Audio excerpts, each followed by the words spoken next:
Hello everyone. आज की video में हम बात करेंगे नेबुलाइज़र के बारे में। इस वीडियो में मैं आपको बताने वाला हूं कि नेबुलाइज़र को किस तरीके से यूज किया जाता है।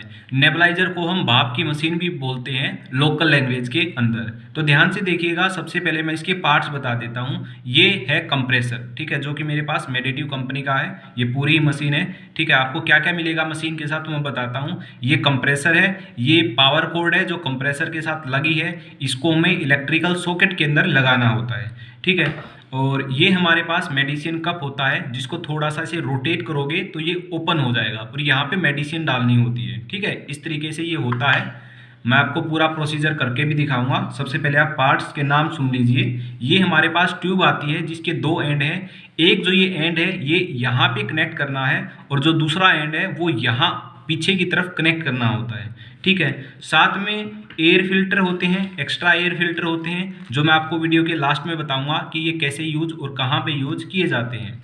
इसके साथ दो मास्क मिलते हैं। ये छोटा मास्क मिलता है जो बच्चों के अंदर यूज किया जाएगा। ये बड़ा मास्क है एडल्ट मास्क, जो बड़ों के अंदर यूज किया जाएगा, ठीक है। तो साथ में अलग अलग मास्क हैं बच्चों के और बड़ों के, ठीक है। अब देखते हैं इसको किस तरीके से यूज करना है।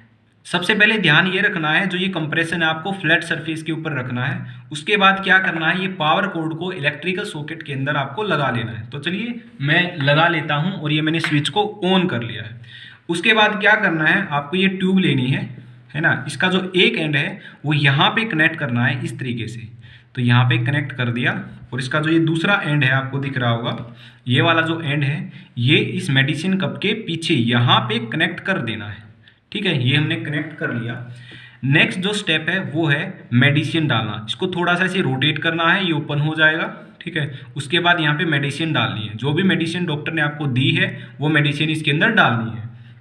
यहाँ पे मैं वाटर डाल रहा हूँ आपको जस्ट दिखाने के लिए, ठीक है। इसके अंदर वाटर नहीं डालना, मेडिसिन डालनी है जो भी डॉक्टर ने आपको दी है, ठीक है। आपने इस पे मेडिसिन डालनी, कितनी डालनी है बाकी वो डॉक्टर आपको बताएगा कितनी डालनी है, लेकिन यहाँ पे मार्क दिया हुआ होता है, उससे ऊपर मेडिसिन नहीं डालनी है। अगर मैं अप्रोक्स बात करूँ तो 5 से 6 ml तक होती है, अप्रोक्स 5 ml ज़्यादा मैक्सिमम होती है, ठीक है। तो ये आपको मेडिसिन डाल लेनी है और इसको फिर आपको ऐसे रोटेट करके बंद कर लेना है। उसके बाद क्या करना है, उसके बाद आपको जैसे बच्चे के अंदर ये जो दवाई देनी है, तो ये जो बच्चे का मास्क आपको लेना है और यहाँ इसको कनेक्ट करना है, ठीक है। यहाँ पे आपको कनेक्ट किया और बच्चे को पहना देना है फेस के ऊपर, ठीक है। और यहाँ से इसको दबा के टाइट कर लेना है ताकि जो ये एयर है वो बाहर ना जा सके, बच्चा अच्छी तरीके से सांस ले और दवाई उसके अंदर ही जाए, ठीक है। इस तरीके से आपको कनेक्ट कर लेना। आई होप कनेक्शन का प्रोसीजर आपको समझ आ गया होगा।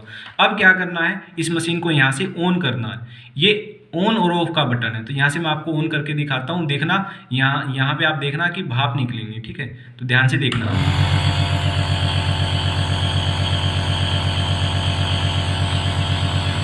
ठीक है। इस तरीके से बच्चे के फेस पर आप लगाओगे तो जैसे ही सांस लेगा तो सांस के जरिए जो दवाई है वो इसके अंदर में चली जाएगी।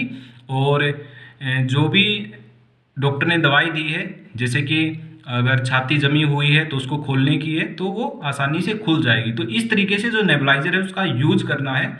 और ध्यान क्या रखना है, जो भी ये असेंबली है, जैसे ये ट्यूब है और ये पूरा मेडिसिन कप और ये जो फेस मास्क है, ये एक ही पेशेंट में यूज करना है। इसको दूसरे पेशेंट में यूज नहीं करना होता है। ये एक रोगी के लिए एक ही होता है, ठीक है। जैसे एग्जांपल क्या होता है, आप कंप्रेसर लेके आए और पड़ोस में पता लग गया कि आप भाप वाली मशीन लेके आए हो, ठीक है। जो पड़ोस के अंदर है बच्चा होगा, कोई ना कोई उनका बच्चा अगर बीमार हो जाता है तो वो दवाई ले आते हैं और सोचते हैं कि कंप्रेसर, ये जो भाप की मशीन है आपके पास है, और आपसे मांग लेते हैं। तो आपको क्या करना है, आपको ये कंप्रेसर तो दे सकते हो, लेकिन जो ये पूरा का पूरा जो ये असेंबली है, जो ये ट्यूब और ये मेडिसिन कप है, ये नहीं देना है। ये आप उनको बोलना है कि आप नया बाई करके लेके आओ, ठीक है। और ये एक पेशेंट में एक पेशेंट के लिए एक ही यूज करना होता है, ठीक है।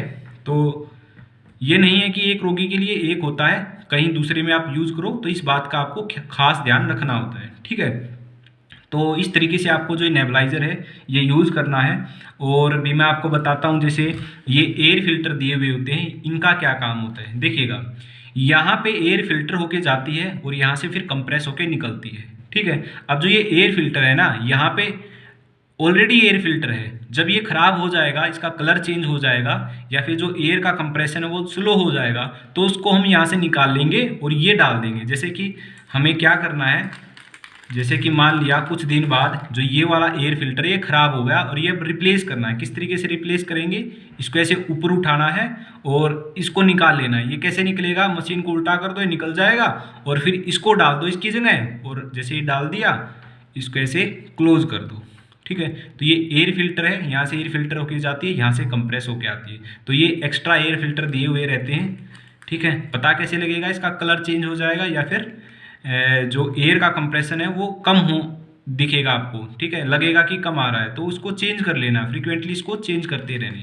तो इस तरीके से जो ये नेबुलाइजर है ये यूज किया जाता है। स्पेशल ध्यान क्या रखना है, जो भी मैंने ये किट बताई है ना, ये किट जो ट्यूब और ये है, ये एक रोगी में एक रोगी के लिए एक ही यूज होती है, दूसरे रोगी के लिए दूसरी यूज होती है, सेम यूज नहीं होती है। तो इस बात का ध्यान आपको रखना है। बाकी सारी चीज़ मैंने आपको समझा दी है। ठीक है, और जो ये नेबुलाइजेशन की प्रोसेस है ये मैक्सिमम 5 या 10 मिनट के लिए ही चलती है। ठीक है, तो आज की वीडियो में इतना ही। आई होप आपको समझ में आया होगा कि नेबुलाइजर का यूज़ कैसे किया जाता है।